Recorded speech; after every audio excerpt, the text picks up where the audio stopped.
Would you recognize a billionaire if they walked up to you? Or after you had talked to someone, would you know they were a billionaire when they walked away? On this episode of the Grow with Tim podcast, we're going to chat about billionaire patterns.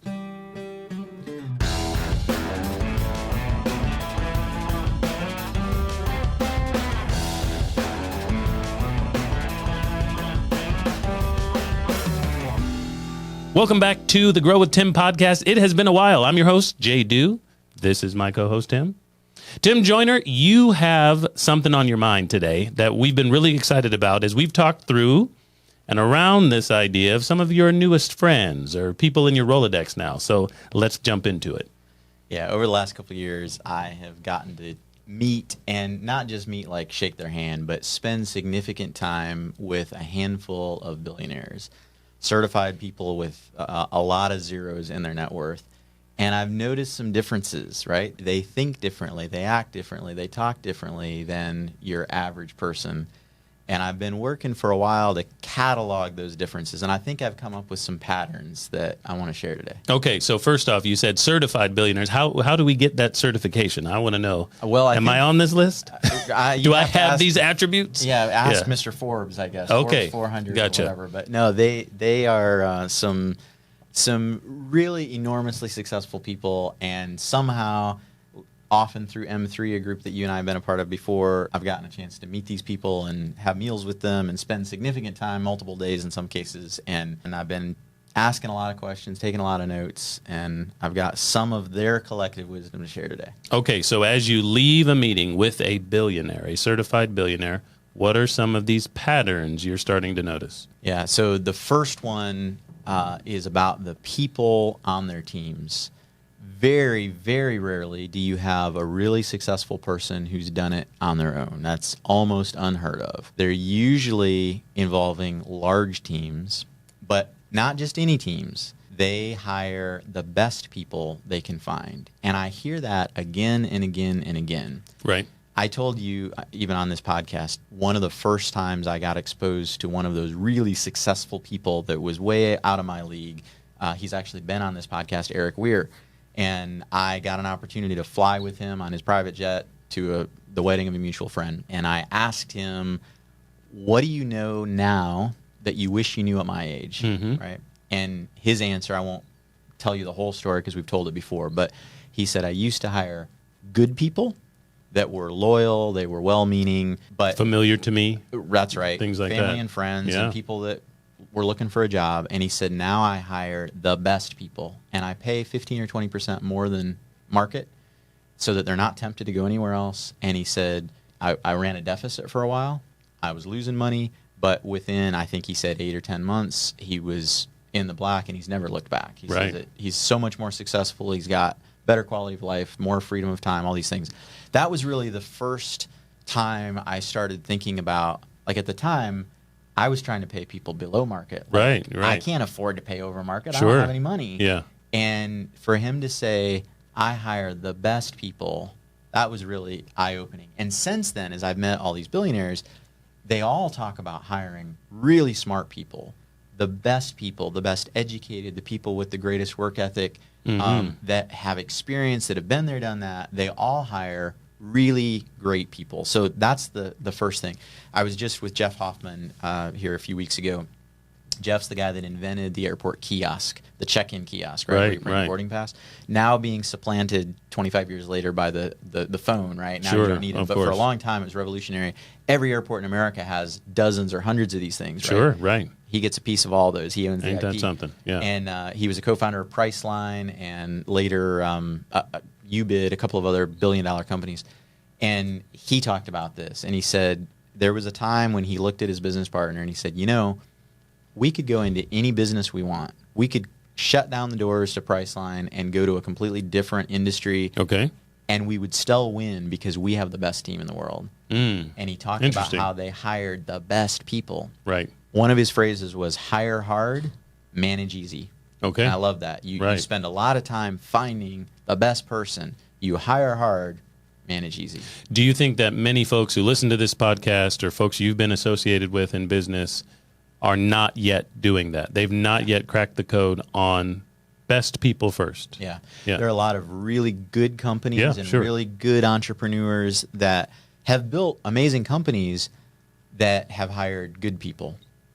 And it's like a cheat code. It's like you want to level up, hire great people, hire the best people, and surround yourself with the best people. And it really is like a cheat code. And I think there are a lot of people that haven't figured that out yet. I think I've heard it played out this way. Maybe it was through Jim Collins's work. We've all heard of that and read that. Good to great. But it was you find the best people and you put them on the best opportunities, not the problems. That's right. And I think a lot of times, probably starting out in business, you want to get rid of things that you'd consider problems. So you put people on problems to get them out of your vision, out of your sight lines, and off to the peripheral.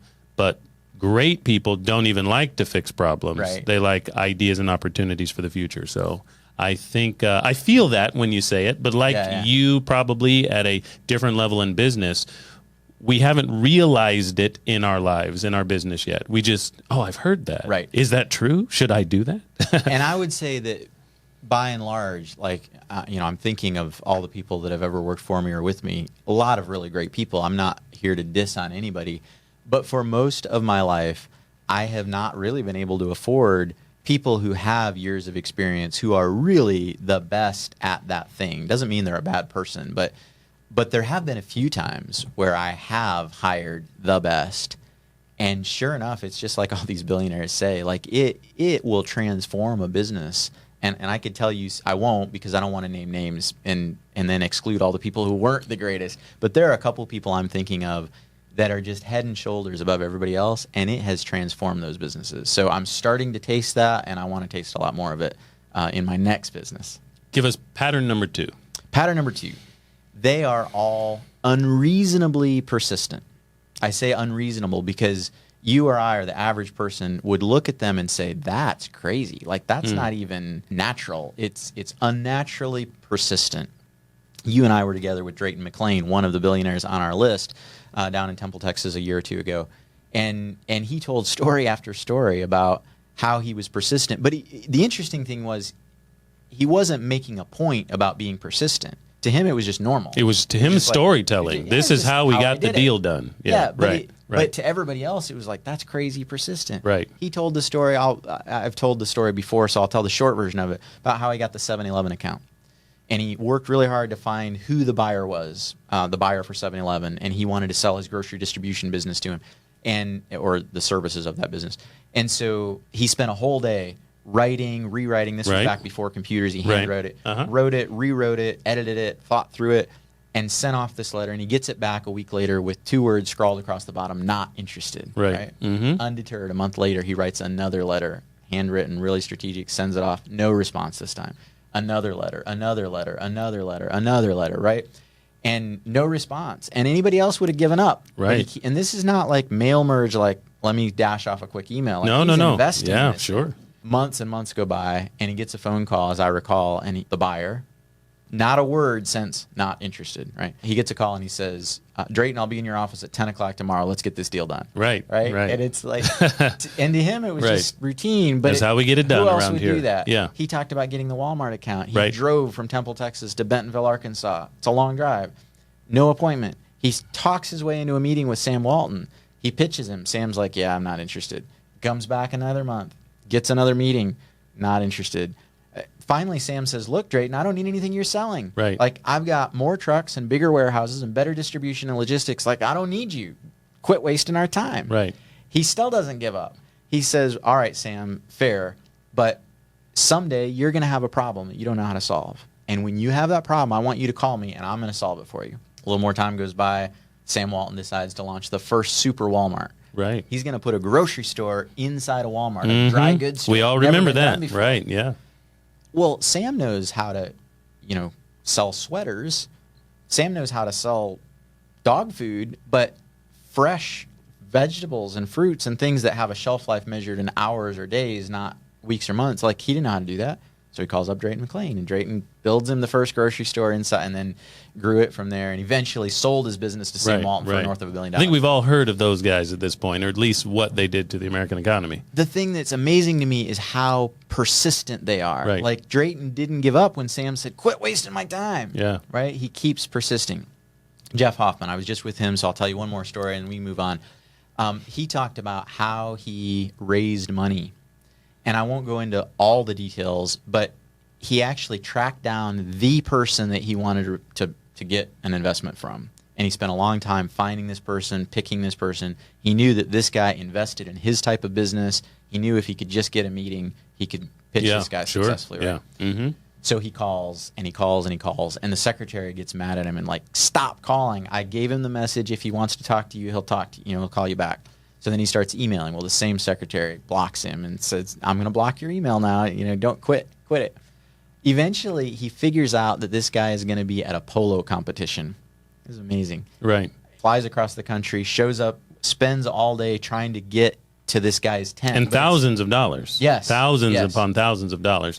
It's a VIP only section. Yeah. Mm-hmm. The security guard, you need a red wristband to get by there, buddy. You can't. And so he's asking everybody, how do I get a red wristband? And he's not giving up. He's spending his whole day there. Finally, he finds out that if you have a yellow wristband, you can go, which you can buy, you can go to this buffet tent, and that's where the VIPs eat also. So, okay, he goes and buys the yellow wristband or whatever, and he goes and he hangs out for 2.5 hours, just nibbling at his food, waiting for this guy to come. Gets in line. Finally, the guy comes and gets in line. Yeah. Gets in line behind him, strikes up a conversation, and eventually says, I just don't know a lot about polo. I'm here. It's my first competition. I'm hoping to find somebody that knows about it and can answer my questions. And of course, this guy loves it. Yeah. He's like, oh, well, what do you want to know? I love polo. So they talk, and eventually he invites him back to the tent and goes by the security guard. Sorry, he's with me. Come on by. Right. And eventually the guy finally says, well, I'm so embarrassed. I've been talking about myself and about polo all day. I don't even know what you do for a living. Oh, I got this travel tech business that I invest in those kinds of businesses. Tell me more. Right? Shows up the next morning for a meeting, and the rest is history. Right. But being unreasonably persistent they just all tell those stories.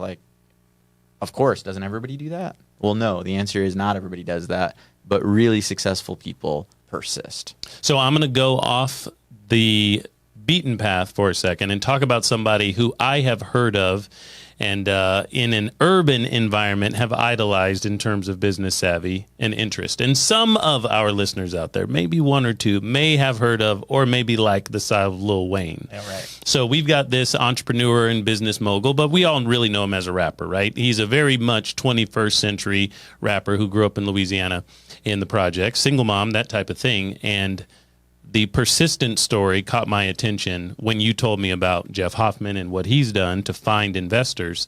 The Cash Money record label. You remember, right, Tim? Oh, of course. Of course. I'm very much into rap. Yes, right. Okay, so he's maybe about 12 years old, I heard, and he was calling in to try to get studio time, trying to get a record deal, because that's what he wanted to do with his life. And this is before he's Lil Wayne. I guess he's really Little Wayne at this point. He's 12 years old. Yeah. I think he's in the 6th grade at this point. And eventually, after several calls and trying to pitch his ideas, pitch his raps, pitch some music to these executives, which I believe in the Cash Money world are a set of brothers, they started to ignore him.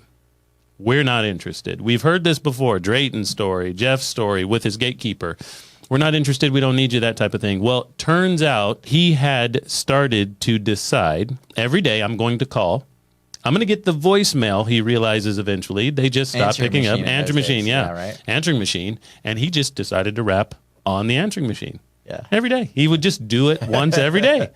And no responses, nothing. And eventually the record producers had to cut a label or cut some tracks for a artist. And they needed one more song in the record. And they said, let's call that kid. Let's call that kid. He's got something. Surely he's got something. And now, in terms of that sphere of influence, Lil Wayne is the one we all have heard of and know. You know the label Cash Money, but all these other artists that had probably been tenured, worked with them on several different projects, we don't know them. We know the one that was persistent. Yeah. And I've heard things about his style is like, no matter what, rain or shine, he just records every day. Yeah. That's what he does. But, hey, that started when he was 12. He's persistent. I like that one. Yeah. Yeah. Okay, how about the next idea? One more thing before we leave that. What allows you to be that persistent? I think there's an important caveat here. Most people would look at what these billionaires have done and say that's impossible. Like if you look at their origin story, right? Many of them actually raised by single moms, very poor. None of these people that I'm talking about were born with a silver spoon in their mouth. And all of their friends, they would have these crazy dreams about what they're going to do, and all their friends would look at them and say, that's impossible, right? Jeff Hoffman said, there's a big difference between possible and probable. Was it probable that I would invent the airport kiosk and launch Priceline and these other things, right? No, it's not probable. Is it possible? Yes. And he says the difference between probable and possible is like being in a dark room and cracking the door open. If it's impossible, the door is shut. If it's just improbable, it's like just a sliver of light that's coming through that door. And he said, what's the difference now? Well, now I have just enough light to see opportunities. The opportunities were there all along. Right. But with that sliver of light, I can see opportunities. And that reminds me of what Dan Sullivan says. We've quoted him many times on this show. He says, my eyes only see and my ears only hear what my brain is looking for. I'm going to give that to you again. My eyes only see, my ears only hear what my brain is looking for. So as long as my brain is saying that's impossible, I'm not looking for it. Right.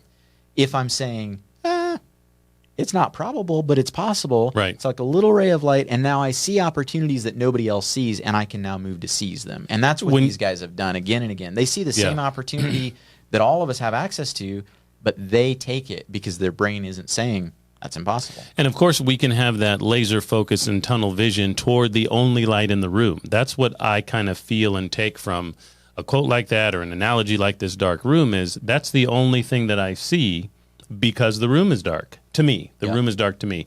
While the next person may see different objects in the room or have a seat in the corner and say it's over. Well, if you've got something to focus on, you can move toward it.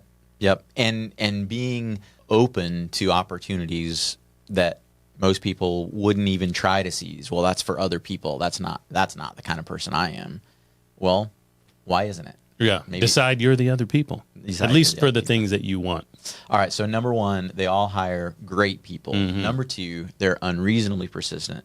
The third thing that I've noticed in most of these guys is that they have this really hyper laser focus on one thing. Now, you and I are not very good at that. No, at least I'm not very good at that. Right. I need to work in this area. I have many interests, and I run multiple businesses. You do too. Most of these guys, though, have said, I'm going to focus on the one thing where I can achieve a gold medal. Like, I'm going to be the best at this one thing, and it's going to take all of my focus and energy and resources, time, attention, to focus on this one thing and become the best at it. So you've got a guy like Jeff Bezos, right? Jeff, from the very beginning, was going to be the world's marketplace. But he said, I'm going to be the best blank blank bookseller on the planet. Yeah. And all he sold was books until he was the best. He won a gold medal in that category. And then he started expanding, and now he's all kinds of stuff, right? Even somebody like Richard Branson, who people point to and say, well, there's a parallelpreneur, right? He's done a lot of things. He would tell you, I did them one at a time. I was all in on Virgin Records. I was all in on Virgin Airlines or all these different things that he's launched. He did them one at a time, and then he got a management team in place, hired a CEO. He stepped out, and he would tell the CEO, like, success for you means you don't call me asking questions. Like, it's your business. He, of course, is a major investor. He owns it, but he's going to move on. So anyway, they all have this laser-minded focus. And what I think that allows you to do, it gives you great clarity about what you say no to. And you say no to a lot of things. There are a lot of good opportunities.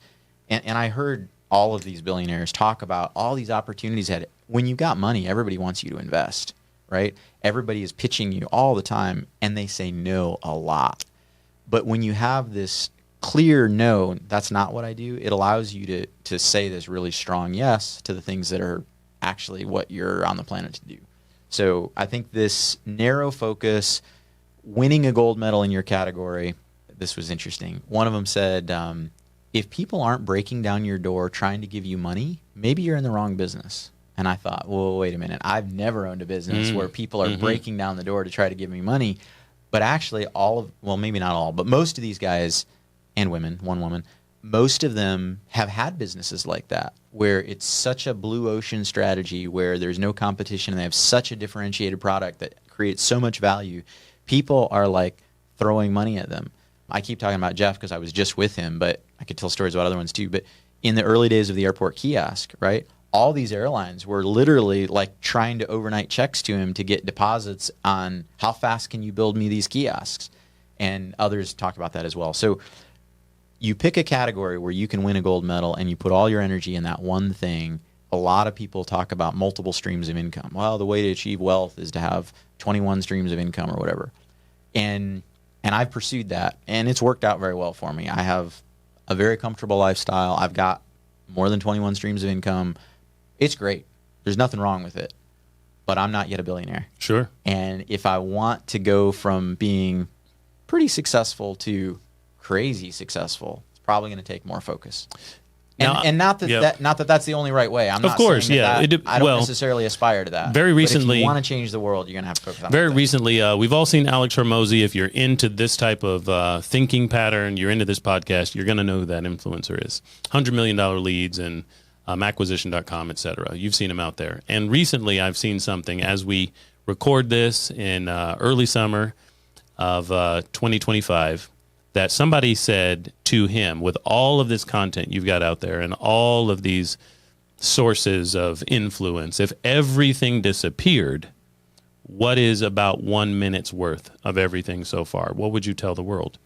And I thought that was great. It was a great question. And he's mentioned several times of all the requests he gets to be on people's shows. He only is going on the ones where people ask good and interesting questions. That's a great question. What's the answer? And the answer was he took a minute. You can tell he took some time. Everything is edited these days. But he really sat there for a second. He's not in a rush.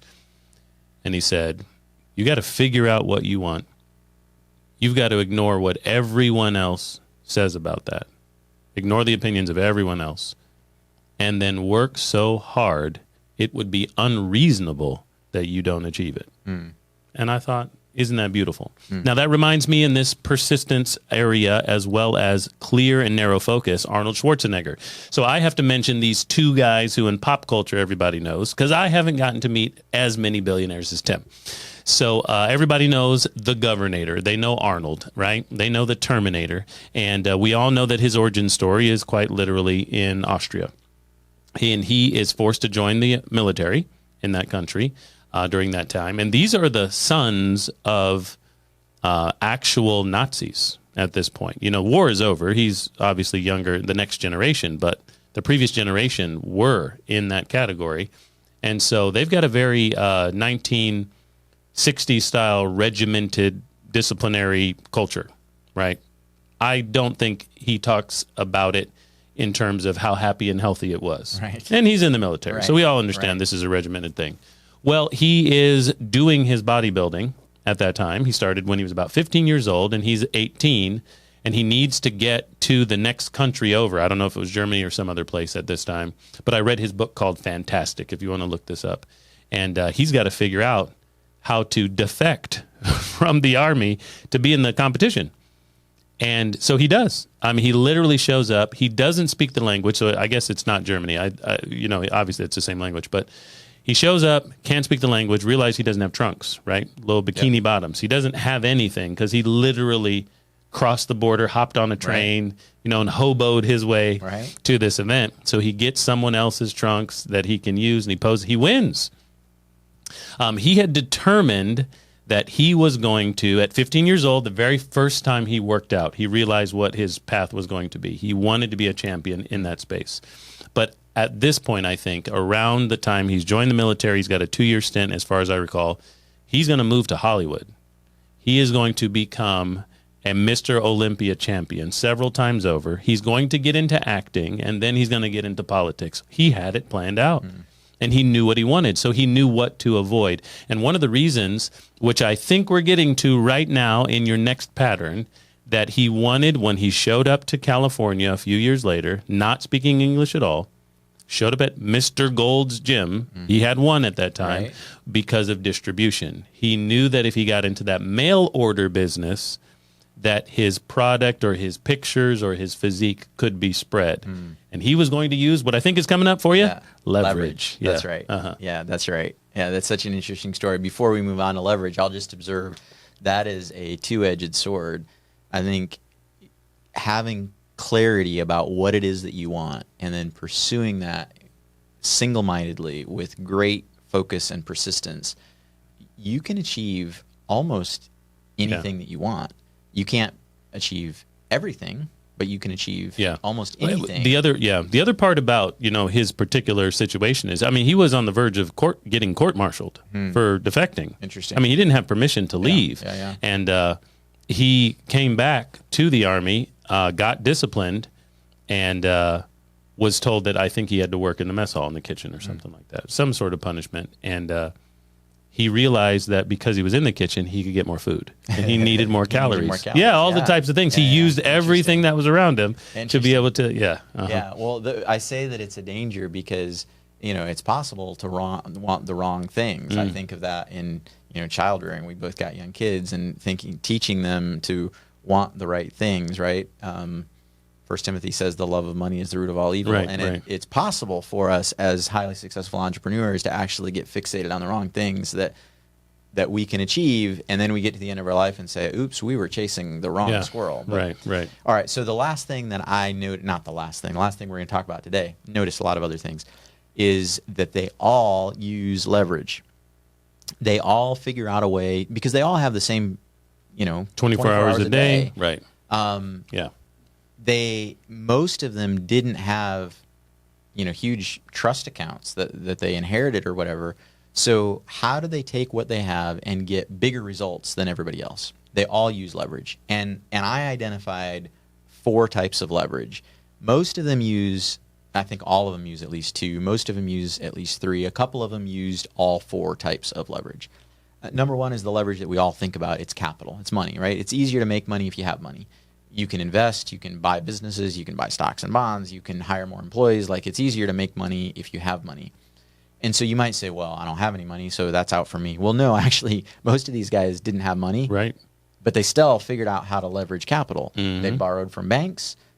They got investors to invest in them. They structured deals where the customer paid for the product, like in pre-orders before they even built the product. So they used customers to finance. They came up with creative ways, but they all leverage capital.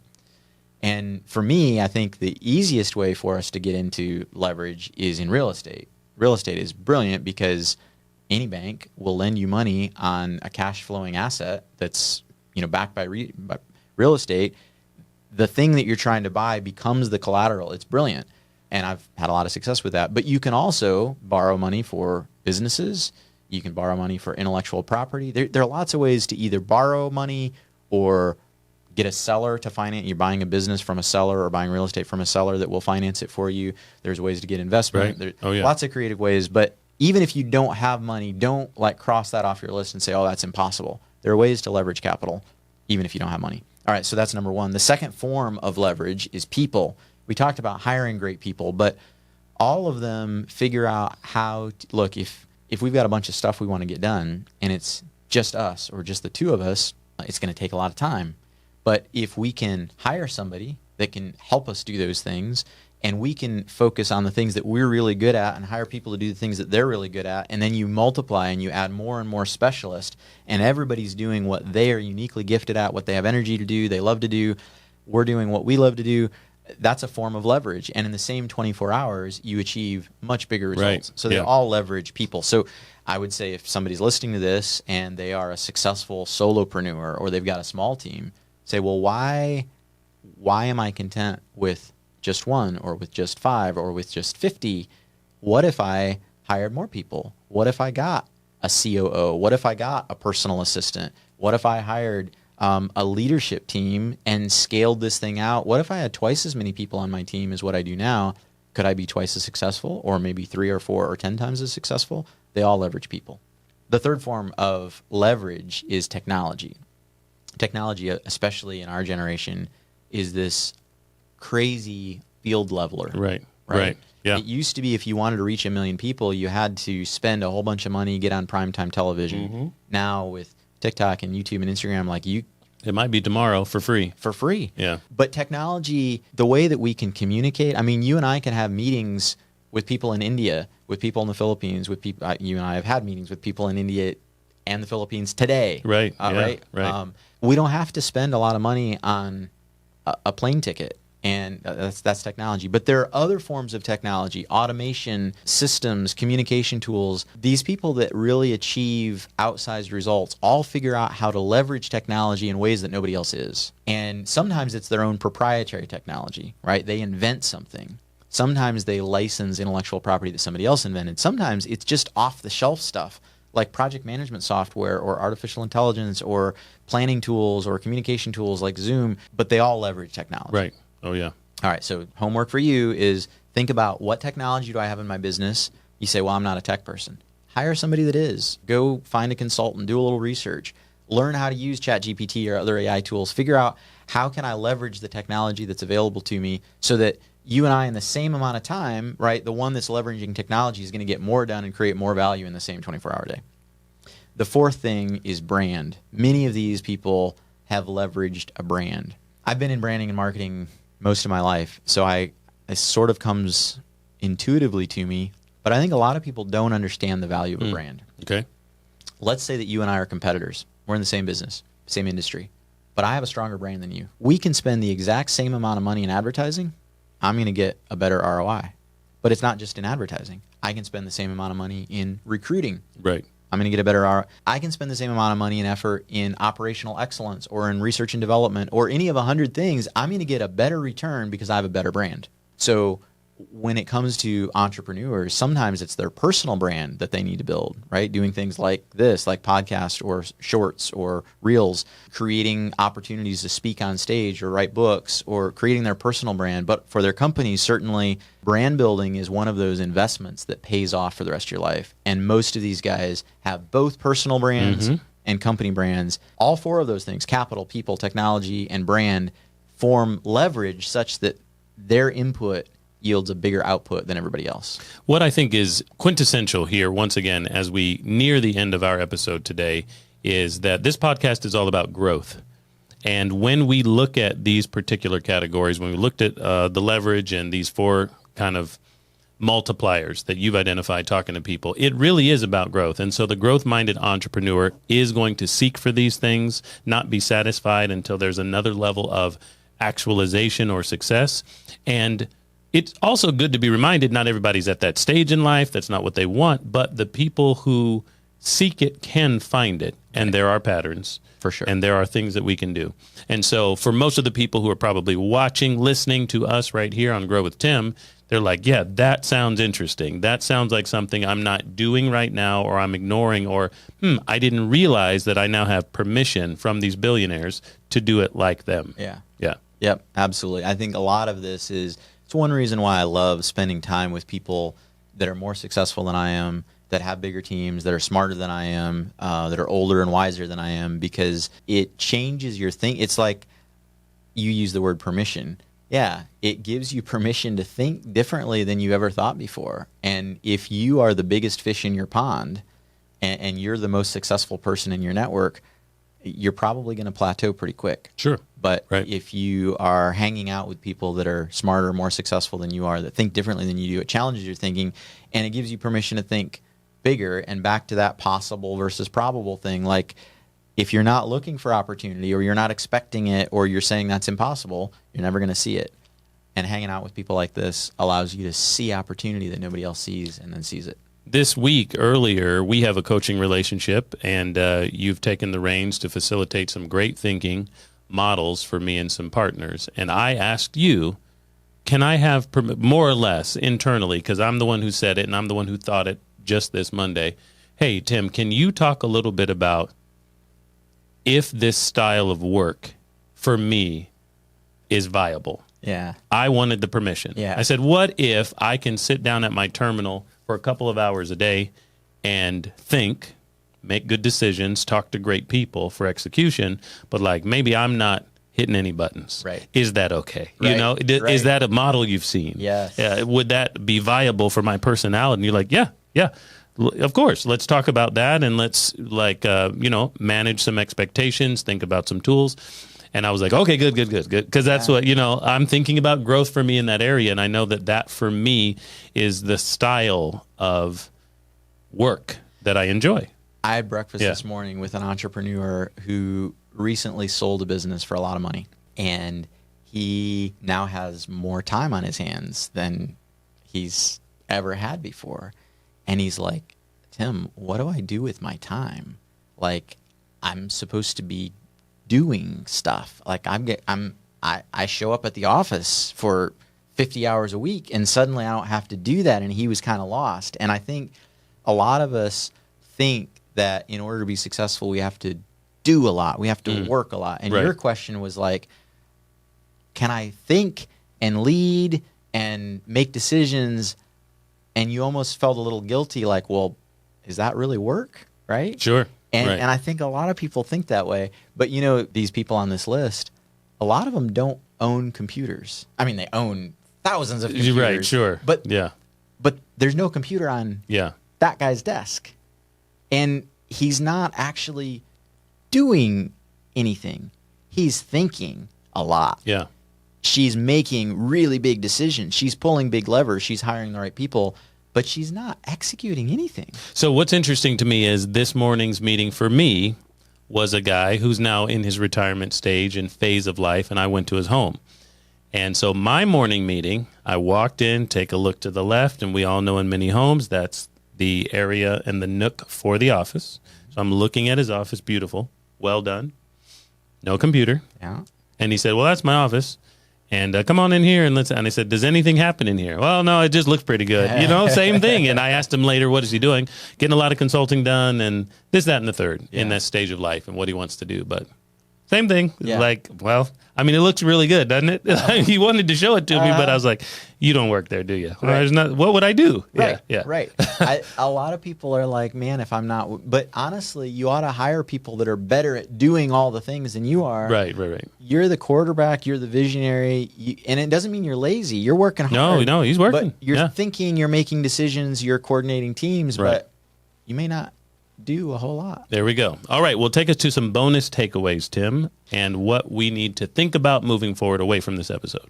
So there are just a couple of interesting little tactical ideas that I picked up that I thought would be fun to share. So one idea that Jeff had that I really liked was he says every year around the beginning of the year, he takes out a sheet of paper and he writes down what a good year is going to look like.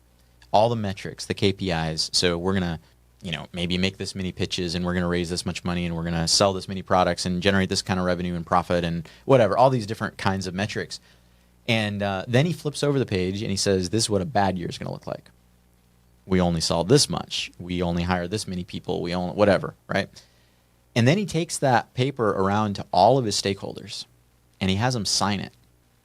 Why would you do that? Well, he says to his key employees, his leadership team, he says, basically, we're all getting agreement about what we expect from a good year and what a bad year looks like. And he says, you're basically pre-signing your firing, your pink slip, right? Okay. If our year looks like this, we're not going to be able to keep everybody around. Don't be surprised if some pink slips come out if we have a year like this. If we have a year like this other side, the good side, then that's when the bonuses flow. Like that's what's supposed to happen. Right. He goes to investors and says, look, we're in growth mode. We're raising money. We're going to come back to you for asking for more money.